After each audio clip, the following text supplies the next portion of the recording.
Short-term temporary school and childcare facility use. Notwithstanding the provisions of Los Angeles Municipal Code, section yada yada, the Department of Building and Safety shall have the authority to issue a temporary 180-day permit on any lot, regardless of zone, for any temporary school or childcare facility use.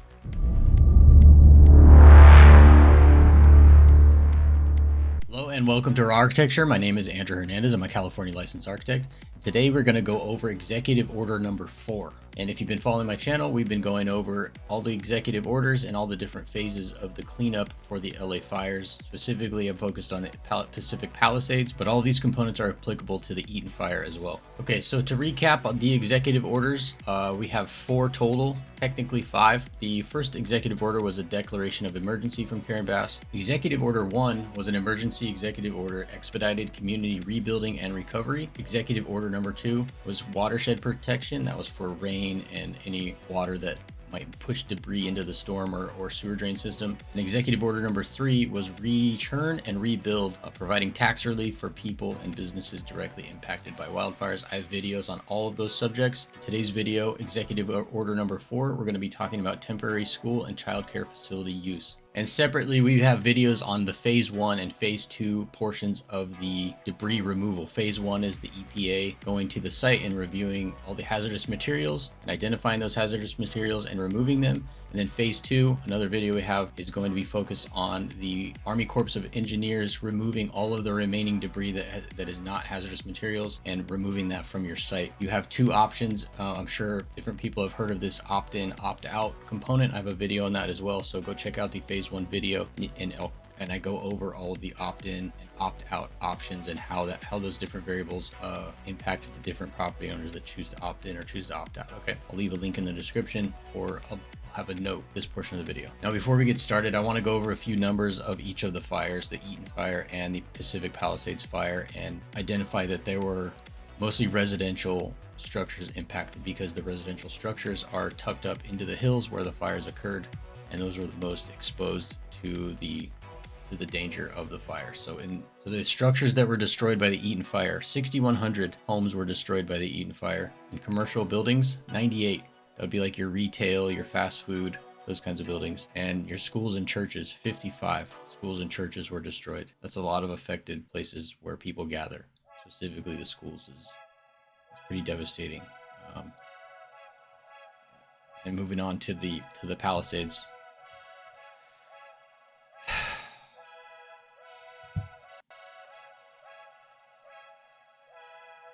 Moving on to the Palisades houses.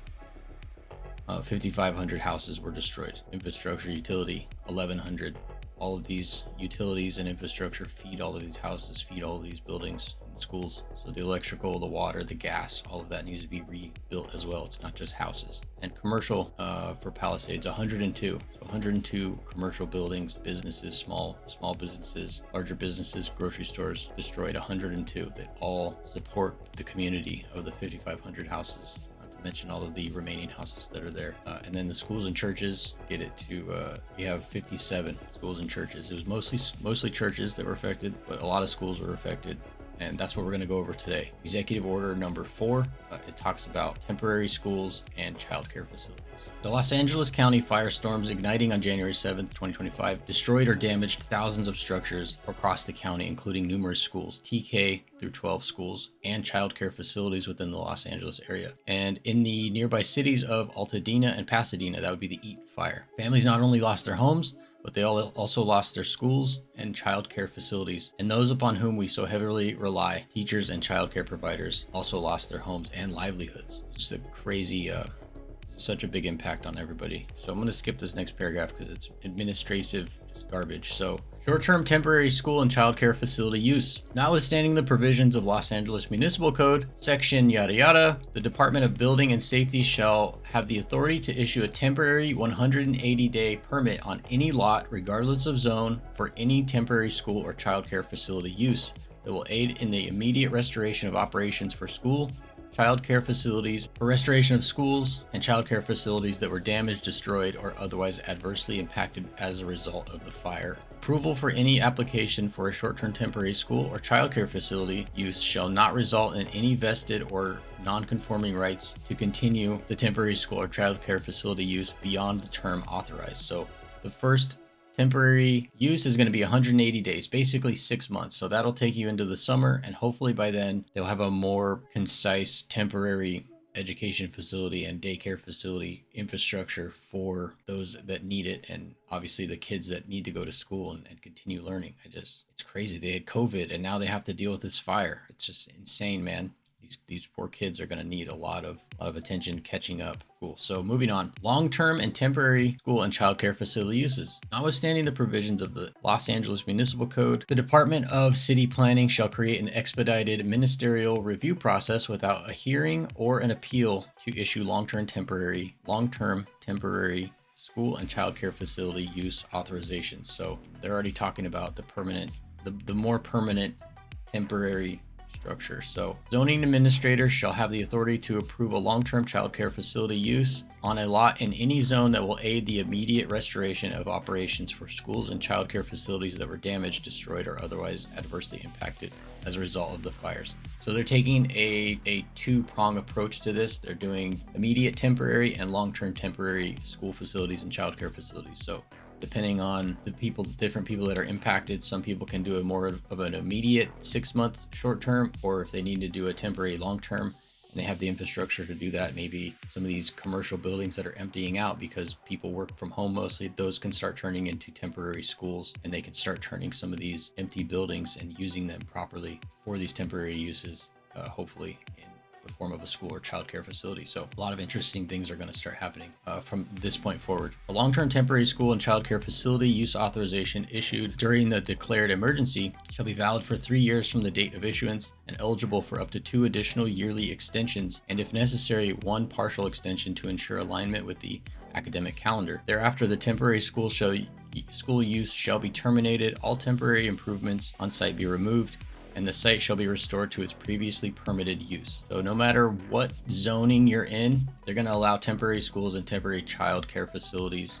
So if you have, like I said, an office building that's zoned for commercial office use, that can now become basically temporary educational use and childcare facilities. So, okay, moving on. If the school or childcare facility use is intended to extend beyond the terms for long-term temporary school and childcare facility authorization, the school or childcare facility shall submit applications for all necessary discretionary approvals, such as conditional use permit, as well as required application fees prior to expiration of the long-term temporary school and childcare facility authorization. So if somebody is thinking more and more long-term beyond the longer-term temporary use of 5 years, then you can start that application process now, or maybe you get the temporary use now and then start the application process to get it more permanently established, so that when that temporary timeline runs out or you get approval for that conditional use, you can just transfer it right over, and that zoning and that use can potentially change for that particular lot or area, and you just having normal operations that way. But again, talk to your architect, talk to the city to evaluate your particular situation on that. Okay, so let's see, potential scenarios. This is a lot of planning and architecture-y terms. It's easy to understand conceptually, but like in application, you have to really study the site and the zoning and all the variables with that. So let's see here. I don't really want to go over all of these potential scenarios. All I'm going to say with these, because I read through them prior, is talk to your architect, because these are samples of a situation, but they're not detailed enough. So talk to your architect, talk to the city first. C, building permits. A school or childcare facility seeking approval for a long-term temporary school or childcare facility use authorization is responsible for obtaining any necessary building permits from the Department of Building and Safety if additional construction is planned, including approval for temporary physical improvements. So talk to your architect again. I keep saying that over and over, but there are safety concerns, especially with these temporary buildings, and especially around children, that you want to make sure are up to code and not just duct taped together and then all of a sudden a big temporary wall falls on classroom of children. So you want to be concerned for their safety, and as well as the safety of the adults taking care of the kids. Okay, D, implementation guidance. Within 14 days of this order was issued on February 4th. What is that? February 18th. Within 14 days of this order, the Department of Building and Safety, the Department of City Planning, and other applicable city departments shall, in consultation with the mayor's office, issue guidelines that include objective criteria and operating standards as necessary to implement this order. Implementation guidance may be amended and updated from time to time as may be necessary. So they don't even have a plan still. Big surprise. They don't have a plan of how to implement this temporary school and temporary childcare facility. And we are, what are we looking at? That happened on the 7th. 1, 2, 3, 4, 5.5 weeks. We're 5.5 weeks from the fires. Lovely. Lovely. These kids have been out of school for 5.5 weeks, coming up on 6 weeks. Okay. E, application assistance. Direct the Economic and Workforce Development Department in coordination with the Department of City Planning and the Department of Building and Safety to provide application assistance to schools and childcare facilities through the city business source centers. Okay, in conclusion, the temporary school and childcare facility basically falls into two buckets. You have short-term temporary for up to 6 months in any zone and with any use building within that zone. And then you have the long-term temporary use for childcare and for school facilities for up to 5 years and an additional two-year intervals depending on the situation and how long it's taking the schools to be rebuilt. So anybody that runs a school, anybody that provides childcare, you can establish a new facility in any building that is available to you, and the city is waiving the zoning and waiving the use restrictions on those buildings for the two temporary options. All right, thank you for watching. And be sure to check out the other videos in this series where we discuss the executive orders from the decision makers. And we also have a series where we're going over the process and the status of where we are at in the rebuild. Hope you found this information useful, and I hope that it's helpful. Please share it. Please spread it around. I know there's a lot of people still wondering what the heck is going on, what to do, and where to start. And I would invite you to contact me directly if you have not found an architect yet.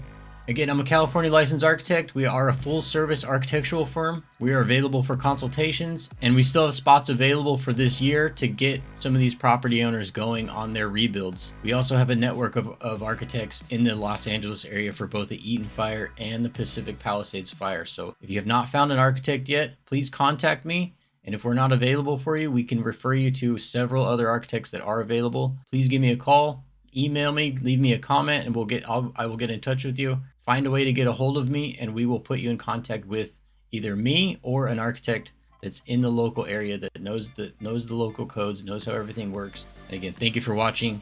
Please share, like, subscribe, all that fun YouTube stuff. And we are just trying to get as much information to the homeowners and the property owners as we possibly can in one area, one source, through the filter of an architect that has to deal with these disaster rebuilds. Okay, so thank you for watching.